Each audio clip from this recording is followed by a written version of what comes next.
All right, welcome back to In the Garage. Today we're going to be epoxy priming this hood or deck lid. I'll spin you, take a look at it. Again, this is from a 57 hardtop Bel Air. And we've got all the body work done all the way around. We got it stripped down to the metal. And the reason we can strip this side of the deck lid down to the metal is because the metal was in excellent shape. If I had tried to strip this side down to the metal, there wouldn't hardly be any metal left. So today's video is about how and when to use epoxy primer. So if you'll remember in the last video, I believe I mentioned the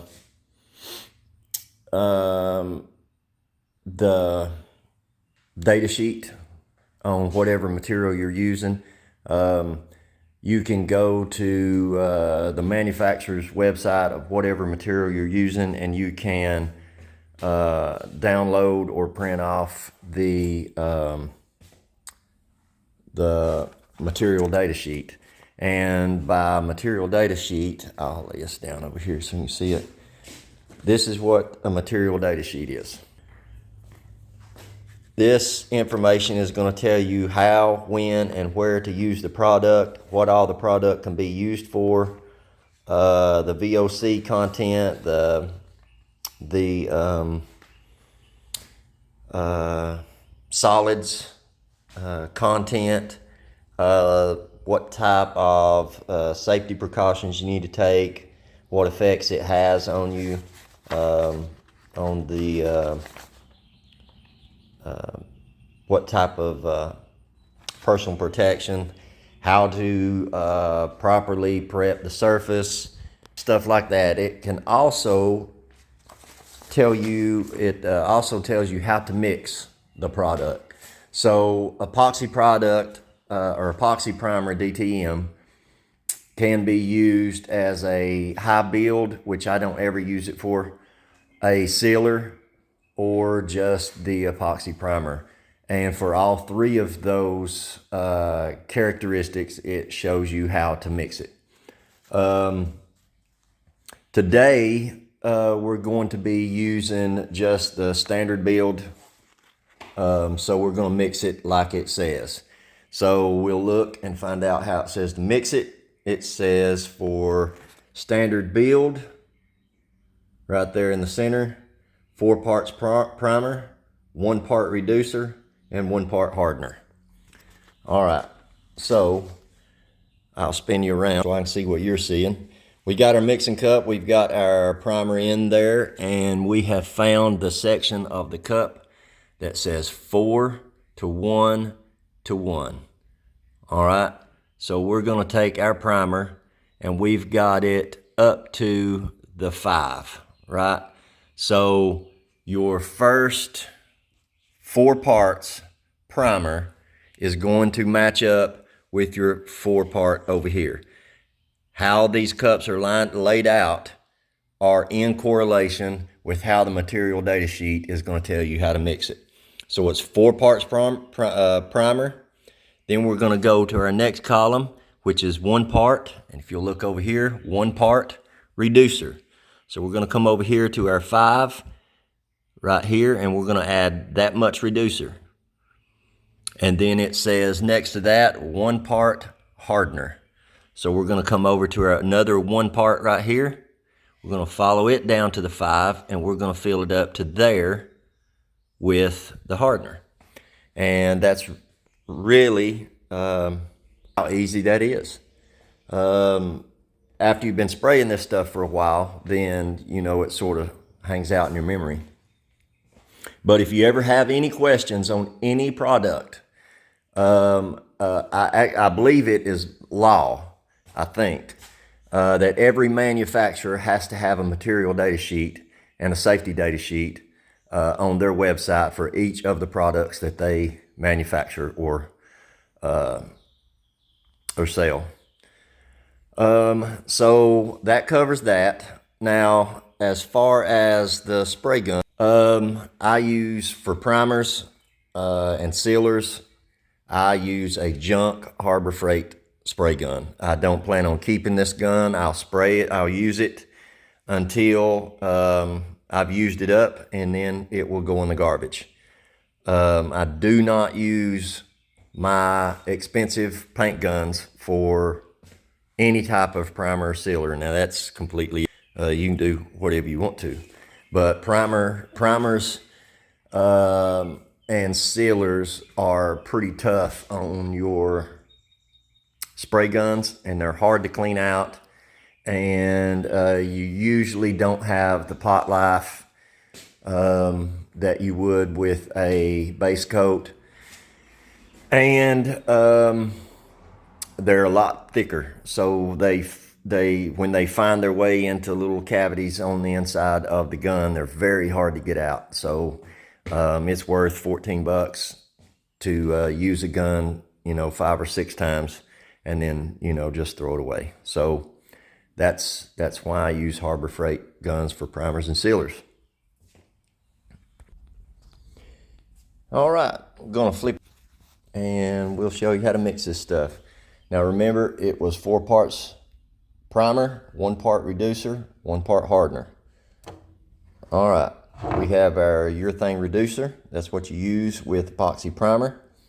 And again, we're on the 5, so we're gonna go to our 1 part. I mean 6, I said 5 earlier too, didn't I? We're on the 6, so we're gonna come up here to our 1 part of reducer, and we're gonna go to the 6.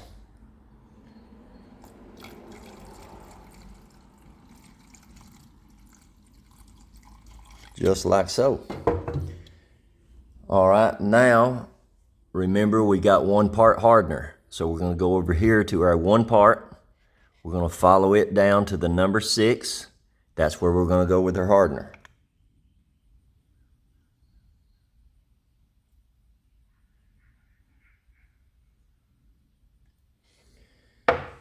All right, and then we're just gonna mix it up.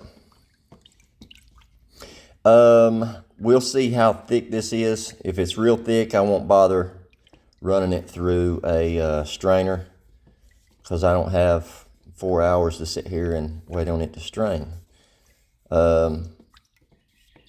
Also, that's why I use a cheap throwaway gun, is I'm not too worried about that sort of thing. I'm trying to mix right-handed, and I am certainly not right-handed when it comes to mixing anyways. Funny story. I throw a football left-handed and I throw a baseball right-handed. I find that really odd. Also, that taught me that you can do whatever you set your brain to doing. The reason I throw a baseball right-handed, completely unrelated to this, my dad had bought me a softball glove when I was old enough to play softball for our church, and within a week that softball glove was gone. I'm sure I forgot it at the ballpark, and as a lesson, my dad told me if I wanted to continue playing ball, I better learn how to throw right-handed. And that's exactly what I did. I borrowed one of my dad's old gloves, put that thing on my left hand, and I just forced myself to learn how to throw right-handed. And now it's so natural that when I pick a baseball or a softball up to throw it, I pick it up with my right hand and I throw it. But now, oh, it's ridiculous watching me throw a football with my right hand. Boy, that's a dead duck. All right, we're getting pretty close.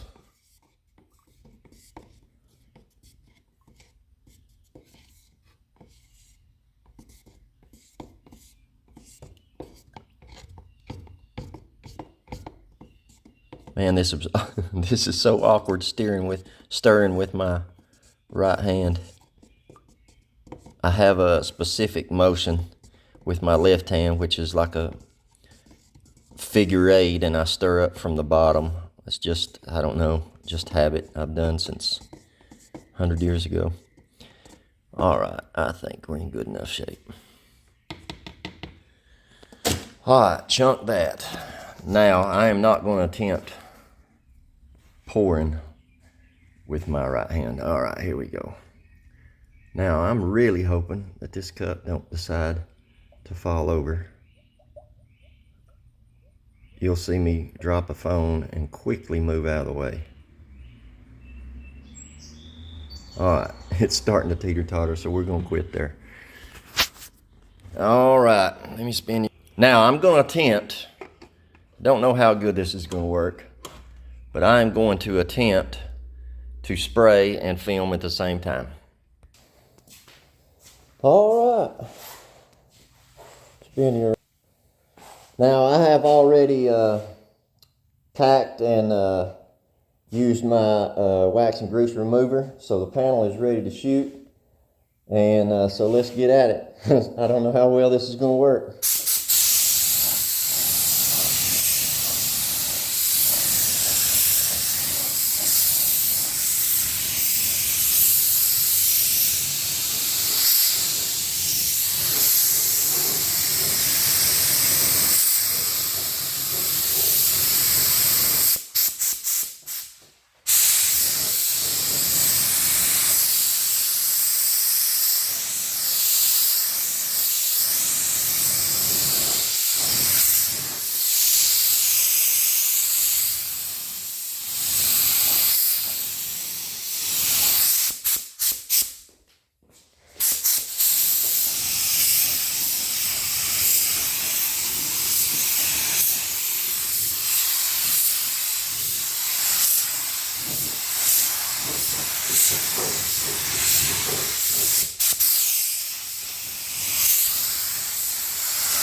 That seemed to work out pretty good, I think. I don't know. I wasn't hardly looking at the phone, so I don't know what you saw. But anyway, it's something a little different.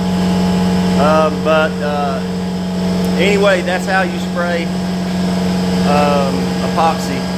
You want put, depending on what you want to accomplish, on the bottom of this panel, it will see 0 daylight, 0 UVs, 0 moisture. So one really wet coat is plenty.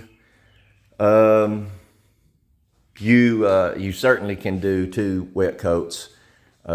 Just refer back to your material sheet and it will tell you when you can recoat it. But as always, thanks for watching. I appreciate it.